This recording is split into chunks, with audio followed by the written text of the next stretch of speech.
அடர்ந்த வனப்பகுதி. சுற்றிலும் கண்களை கவரும் பசுமையான மலைத்தொடர்.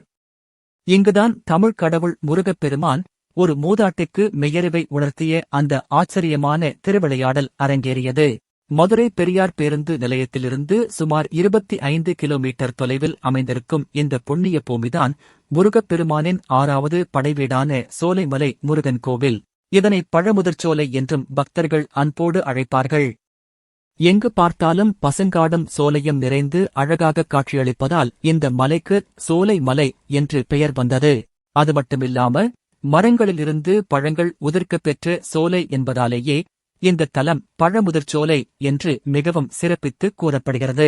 இங்கு மலைக்குரிய கடவுளாக வீற்றிருக்கும் முருகப்பெருமான் வெற்றிவேல் முருகன் என்று அழைக்கப்படுகிறார். மற்ற படைவீடுகளில் இல்லாத ஒரு மாபெரும் தனிச்சிறப்பாக இங்கு மட்டும்தான் முருகப்பெருமான் தனது தேவியரான வள்ளி மற்றும் தெய்வானையுடன் நின்ற கோலத்தில் மிக கம்பீரமாக காட்சி தருகிறார். இத்தலத்தின் இன்னொரு மிகப்பெரிய அதிசயம் என்ன தெரியுமா? சைவ பெருமைகளையும் திருமாலின் வைணவ பெருமைகளையும் ஒருசேரக் கொண்டு விளங்கும் ஒரே படைவீடு இதுதான். ஆமாங்க, மூலவர் முருகப்பெருமானின் சந்நிதிக்கு அருகிலேயே அழகர் எனப்படும் பெருமாளின் சந்நிதியும் இங்கே அமைந்திருக்கிறது. அழகே வடிவான அபிஷேக பிரியரான முருகப்பெருமானும் அலங்கார பிரியரான திருமாலும் இங்கு ஒன்றிணைந்து பக்தர்களுக்கு அருள் பாலிப்பது வேறு எங்கும் காண முடியாத ஒரு தெய்வீக காட்சியாகும். பழமுதிர்ச்சோலை முருகனுக்கு மிகவும் உகந்த நாளாக வெள்ளிக்கிழமை கருதப்படுகிறது. அன்றைய தினம் அவருக்கு தேனும் தினை மாவும் நைவேத்தியமாக படைக்கப்பட்டு சிறப்பு பூஜைகள் செய்யப்படுகின்றன. இதே மலையில்தான் மதுரை நோக்கி நடந்து சென்று கொண்டிருந்த ஆவை பாட்டியிடம் சிறுவன் வடிவில் வந்த முருகன், சுட்ட பழம் வேண்டுமா, சுடாத பழம் வேண்டுமா என்று கேட்டு தன் திருவிளையாடலை நிகழ்த்தினார்.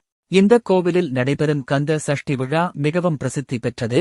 அது மட்டுமின்றி தைப்பூசம், வைகாசி விசாகம் மற்றும் கிருத்திகை போன்ற நாட்களிலும் சிறப்பு பூஜைகள் வெகு விமரிசையாக நடைபெறும்.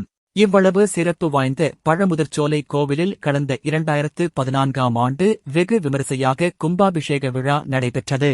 தற்போது 12 ஆண்டுகள் நிறைவடைந்த நிலையில் இந்து சமய அறநிலையத்துறை மீண்டும் குடமுழுக்கு விழா நடத்த முடிவு செய்து திருப்பணிகளை தொடங்கியது.